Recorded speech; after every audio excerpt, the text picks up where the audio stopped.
Hi, JP Raymond here at Fortin. Today on the workshop, we are going to make sure that you're not leaving any money on the table, and I'll give you a quick couple of sales tips. Today, I want to give you a refresher. I mean, we've been in the remote starter business for a long time, and sometimes we tend to forget how to conduct a proper sales process with the customer. I'll give you a couple of examples of that as we go through this workshop. Back in the day, maybe some of you know, maybe some of you do not know, but I'll share this with you. When I was a student, I paid for my schooling selling retail in the 12-volt industry. So I'll tell you a funny story that happened to me many years ago. I had a customer walk in. Back in those days, we had an Alpine amplifier on special for $199. So basically, I went and talked to the customer, and he left with the Alpine that was on special. Went back, my manager came up to me and said, "What did you sell him?" And I said to my manager, "Well, he took the special, and I was happy with that." Well, my manager said to me, "You didn't sell him anything." I took a little bit of offense to that, but realized later that he was right. He said, "Did you offer him a wire kit?" Ah, God, I had forgotten. "Did you offer him better speaker wire quality because now he has an amp?"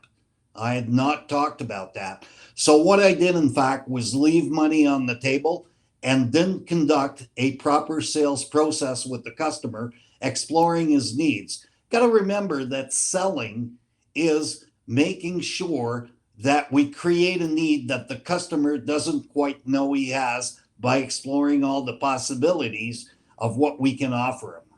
By probing, by understanding the customer's lifestyle, by understanding their habits, we can have good success when it comes to selling product. I'll give you a perfect example. About a month ago, I'm sitting at my desk at the office, and somebody transferred me a consumer from Edmonton, Alberta. So basically, the consumer was looking for a remote start for his vehicle. The first thing I did with him was we both went to the Fortin.ca website and explored what the possibility was for his vehicle. And that's when he told me I just started in my driveway. My reply back to him, and you got to remember, this was not face to face, this was on the phone.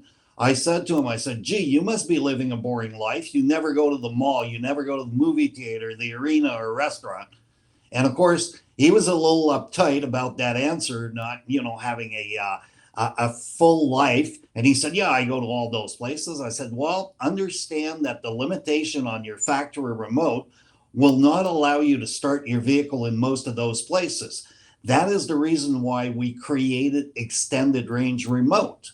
And of course, from there, I said, "Let me run a little scenario for you. It's Saturday night, you're in Edmonton, it's minus 30, and you just had dinner in a restaurant. Dinner was beautiful, everything was great, but you've been sitting at that restaurant table for an hour and a half. So obviously, your car has now cooled down, and you'd like to sit in a warm car just to continue that great evening." So I said to him, I said, "Unfortunately, because the restaurant was packed, it's a good place, you had to park a block away. Normally, on a remote starter, the indicator that your vehicle is started is your lights." I said, "But the angle you're parked at would involve you going outside the restaurant to see if those lights are on." I said, "That's not good." So I said, "That's the reason why we invented what's called a two-way system, meaning that you communicate with the vehicle and the vehicle communicates back to you to let you know that the action has taken place or not. If not, you can have a second try, but you certainly don't need to put your coat on at minus 30 to go outside and check if the lights are on." So at that point, he said, "Okay, where can I find a retailer that can show me those products?" I gave him a name, and there he went. So, having said that, I explored his needs and, of course, got him to realize that there were products out there that he didn't know anything about, that all of a sudden, once he knew about them, was willing to buy them. So, what I was doing there is I was not leaving any money on the table. Be sure that you don't do that. So, offer the max around a remote starter this year if you want to make more profits and more money in your install bay. When it comes to security, there is an easy way to do things if you're using an evil wall. It can be a can alarm if you want it to be.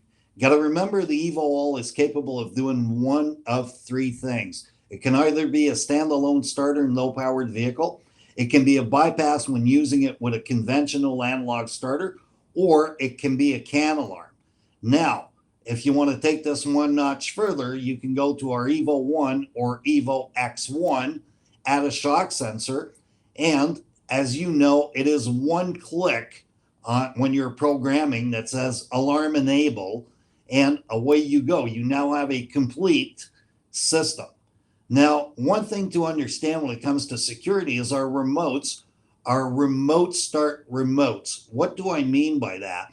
A normal security remote does what's called polling in our jargon. It means that it wakes up periodically to try to find if there's information, let's say if the alarm was triggered, to notify you. The problem with those is that they eat batteries like there's no tomorrow.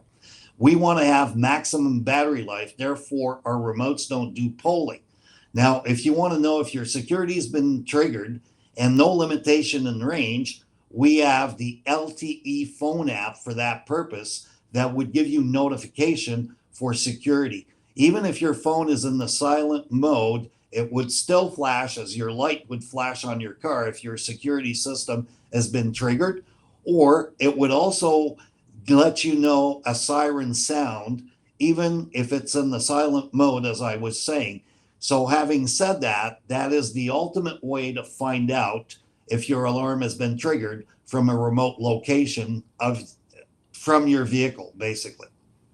So having said that, security, with the quantity of theft there is right now in all provinces, is something to really think about with your customers. So adding a shock sensor, enabling alarm when you're programming your module, and away you go, you've got security on that vehicle. Here you go, guys. Hope these 3 tips have allowed you to rethink the way that you're approaching a customer. He's not in charge of the sales, you are, so show him everything you need and everything you want. Hopefully you have a great remote starter season this year. Thank you so much.